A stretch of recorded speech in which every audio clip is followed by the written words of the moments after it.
Indian army কোটাৰ ভৰ্তি হ'ব 19 আৰু 20 আগষ্ট তাৰিখে, আৰু বেছি দিন নাই। তোমালোকে যদি ছমাহ কাম কৰি লাখ টকা কামাম বুলি ভাবিছে তেনেহ'লে এই ভিডিঅ' তোমালোকৰ বাবে। আৰু যদি ভিডিঅ'বোৰ চাই ভাল লাগে চেনেলটোক ছাবস্ক্ৰাইব কৰি দিবা। আৰু এতিয়া আহিছোঁ এই আৰ্মি কোটাৰ বিষয় লৈ। আৰ্মি কোটাৰ এটা আৰ্মিত ছমাহৰ কাৰণে লয়। তাৰ ছমাহত ধুনীয়াকৈ কাম বন কৰি লাখ টকা ইনকাম কৰিব পাৰিবা তোমালোকে ঘৰত থকাতকৈ। আৰু তাত গ'লে তোমালোকৰ মেডিকেল ফেচিলিটি থকা সুবিধা সকলো ভাল হ'ব, আৰু টেনশ্যন একো ল'বলগীয়া নহয়। কামবোৰ কিয় মিস্ত্ৰী কাম, যোগালী আৰু লাইটৰ কাৰেণ্টৰ বা প্লাম্বাৰ কাম, এইবোৰ সকলো এনেকুৱা কাম কৰিবলগীয়া হয়।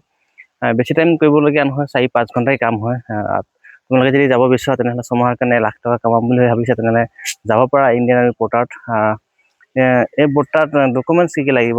মেট্ৰিক পাছৰ এডমিট, আধাৰ কাৰ্ড, বেংকৰ পাছবুক এখন লাগিব, লগতে পুলিচ ভেৰিফিকেশ্যন লাগিব। ইয়াত কোনো ৰানিং নহয় বা কোনো মেডিকেল নহয়। আৰু তোমালোকে তাত গৈ ধুনীয়াকৈ 19 তাৰিখে গ'লে ধুনীয়াকৈ তাত খাৰা হ'লে তোমালোকৰ ফিজিকেল ফিট আৰু সকলো যদি ঠিক ঠাক থাকে তেনেহ'লে তোমালোকক লৈ ল'ব ছমাহৰ বাবে। ছমাহত ধুনীয়াকৈ লাখ টকা এটা কামাব পাৰিবা আৰু আহি ঘৰত বিজনেছ কৰিব পাৰিবা। আৰু লগতে আৰ্মি চাই আহিব পাৰিবা, আৰ্মিত কেনেকুৱা হয়, থাকি ভাল লাগিব বা কেনেকুৱা লাগে। যোনে আৰ্মিত আমাৰ যোৱা সপোন আছিল কিন্তু যাব নোৱাৰিলে, সি ধুনীয়াকৈ গৈ আৰ্মিত ধুনীয়াকৈ কাম বন কৰি পইচা ইনকাম কৰিব পাৰে।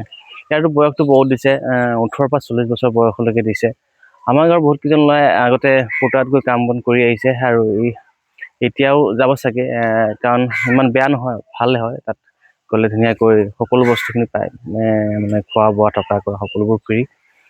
4-5 ঘণ্টা কাম হয় আৰু বহুত টকা দৰমহা হয়, 30,000 পৰা 35,000 টকা দৰমহা। আৰু দেৰি নকৰিব, আৰু যদি এনেকুৱা ভিডিঅ' পাই থাকিবলৈ মন যায় তেনেহ'লে মোৰ চেনেলটো ছাবস্ক্ৰাইব কৰিব। আৰু মই এনেকুৱা আপডেট আপোনালোকক দি থাকিম। Bye bye.